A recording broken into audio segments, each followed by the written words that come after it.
लेकिन भरत की जो एक घटना घट गई, राजपाट को छोड़कर तो गए, लेकिन हिरण में मति फंस गई। यहां कथा सावधान करती है, भजन मार्ग में जो भी जा रहा है उसको संसार में नहीं उलझना है।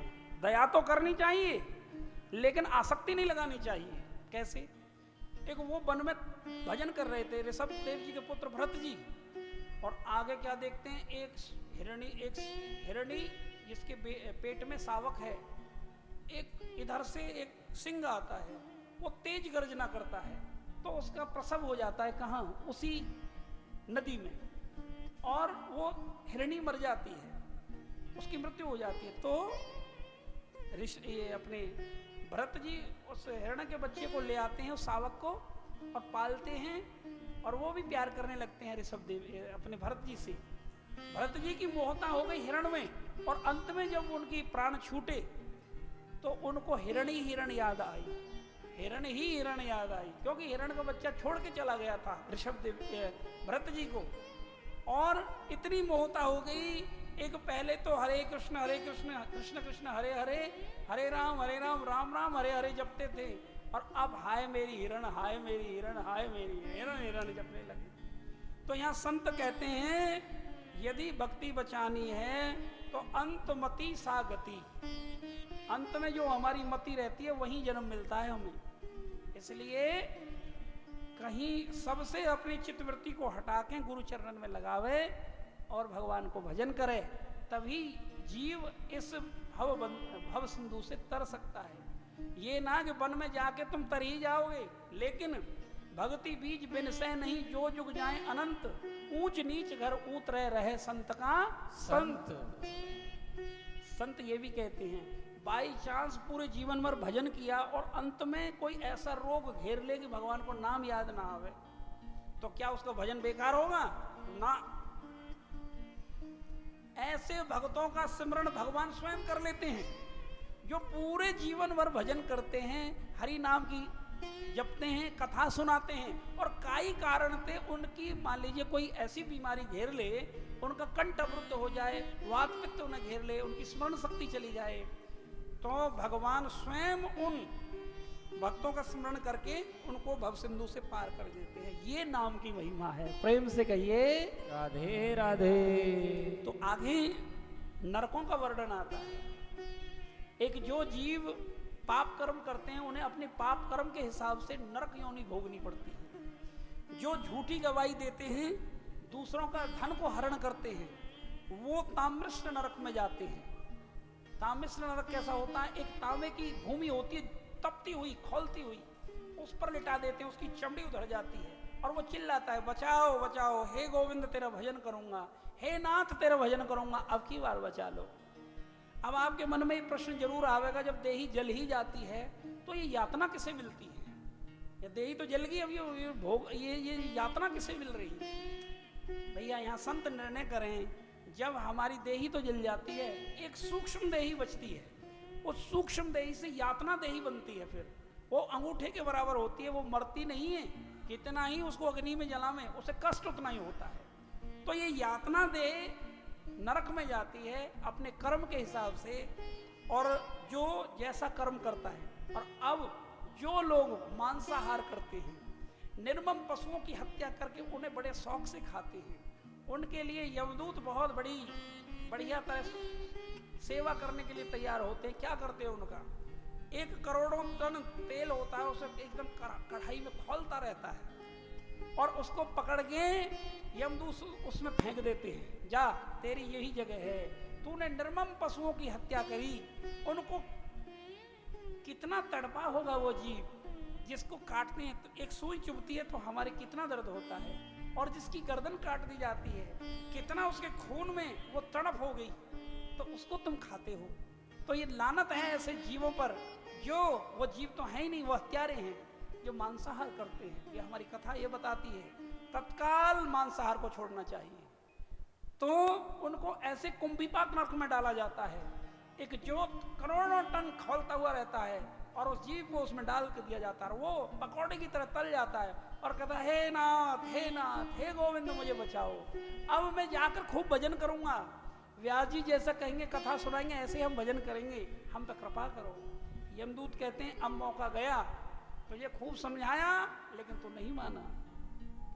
जो कथा में सुनकर भी मांसाहार नहीं छोड़ते उनको तो डबल सजा मिलती है। प्रेम से कहिए राधे। और कथा की ये शक्ति होती है, थोड़ी सी हिम्मत करे जीव तो वो इस बंधन से मुक्त भी हो जाता है। और आगे कहते हैं भैया जो मदरा पान करके गाली गलौज करते हैं, घर के घर बर्बाद हो जाते हैं, उनके लिए ऐनपान नाम का एक नरक है।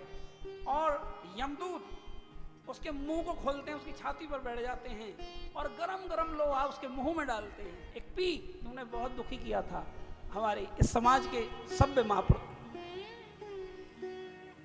तो अब वो तड़पता है, उसे पैर कांपने लगते हैं, लेकिन कोई बचाने वाला नहीं होता। अंत में हमारे श्री सुखदेव स्वामी से परीक्षित जी कहते हैं, गुरुजी बस बस बस मैं अब बहुत घबरा रहा हूँ, डर रहा हूँ, मुझे ये नरक वरक नहीं सुनने हैं, कृपा करो हरि कथा सुनाओ या नरक से हटाओ हमें। प्रेम से बोलो राधे राधे। वो कहें नरकन से बचने को उपाय क्या है गुरुजी, ये तो बताओ, प्रायश्चित क्या है इसका, यदि किसी से पाप बने हो।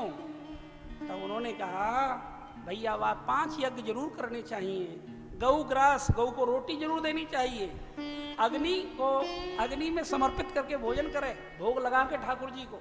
ऐसे नहीं है रोटी खाई और ठाकुर जी भोग ही ना लगायो, ठाकुर जी को भोग अर्पित करके भोजन करे। चींटी का आटा डाले, पक्षियों के लिए अन्न डाले और मछलियों के लिए छोटी छोटी आटे की गोली बना के डाले। तो उसके जो छोटे मोटे पाप हैं, जैसे जीव है चल रहा है, उससे कोई जीव जंतु मरते हैं, चींटियां मरती हैं, वो सब मुक्त हो जाता है। लेकिन जो महापाप हैं उनसे जीव मुक्त नहीं होता। महापाप से मुक्त होने का एक ही उपाय है, गुरु शरणागति। संतन के चरणों में जाके हरि नाम की दीक्षा ले और हरि नाम की दीक्षा लेके कथा सुने और भगवान को भजन करे। उनके इसका प्रमाण अजामिल इसका प्रमाण है। कन्नौज में एक बहुत बड़े ब्राह्मण रहते थे अजामिल नाम के। पहले तो बहुत बड़े ब्राह्मण थे, लेकिन एक स्त्री कुसंग से, वेश्या के कुसंग से उनकी दुर्गति हो गई, वो डाकू बन गए। अपने घर में वेश्या को ले आए और चोरी करने लगे, डाके डालने लगे, मांसाहार करने लगे। लेकिन एक दिन संत मंडली आई उनके मध्य में और संत हरि नाम की दीक्षा दे के गए। एक ऐसा तो भजन करेगा ना, उन्होंने कही बेटा जो तेरी 10वीं संतान पैदा हो उसको नाम नारायण रख लेना, और नारायण रखोगे तो तेरा कल्याण हो जाएगा। अब उसको मोहता हो गई, अपने बच्चा में सबकी मोहता रहती है। अब अपने बेटे को बुलाने लगे, हे नारायण इधर आओ, बेटा नारायण इधर आओ, नारायण नारायण नारायण नारायण, दिन में कोई 1000 बार नारायण नारायण जपे। ये संतन की कृपा ही। अब वो आए, यमदूत लेने आए। जब आपको समय आयो तो तब वह काले काले विकराल रूप फंदा लेके खड़े हुए, वो कहे अरे नारायण बचा, नारायण बचाओ, नारायण बचाओ। तो वहां पे पार्षद दौड़ के आए भगवान नारायण के, यमदूतों को मार के भगा दिया। कहने लगे ये हमारे नारायण को नाम ले रहा है, इसलिए ये हमारा खुद निजी भक्त है। नाम की इतनी बड़ी महिमा कही।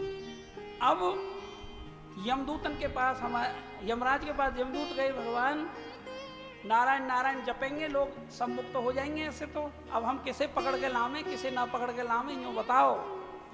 उन्होंने कही वाह पकड़ के लाओ जिनकी जिब्या हरि नाम नहीं जपती, जो कथा में नहीं जाते, सत्संग नहीं सुनते, और जो दुनिया में उलझे हुए हैं वो उनको पकड़ के लाओ।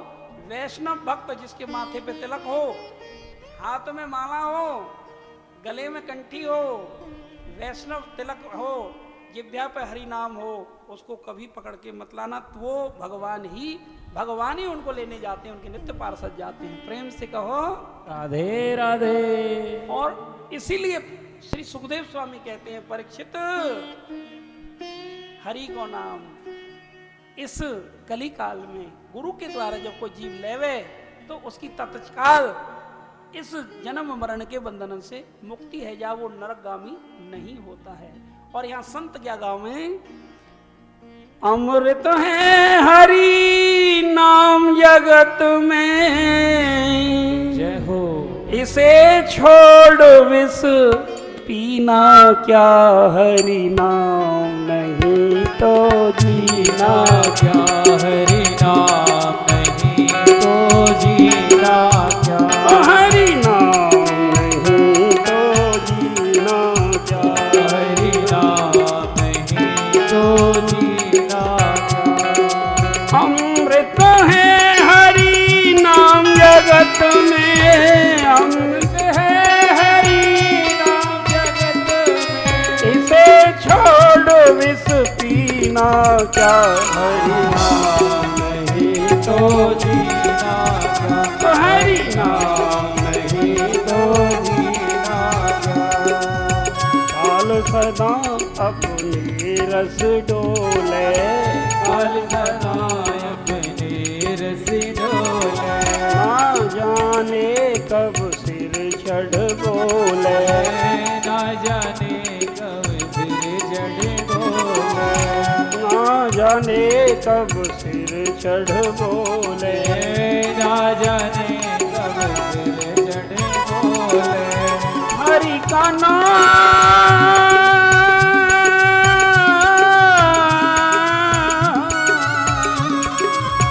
हरि का नाम जपो निस्वासर, हरि का नाम जपो निस्वासर, इसमें वर्ष महीना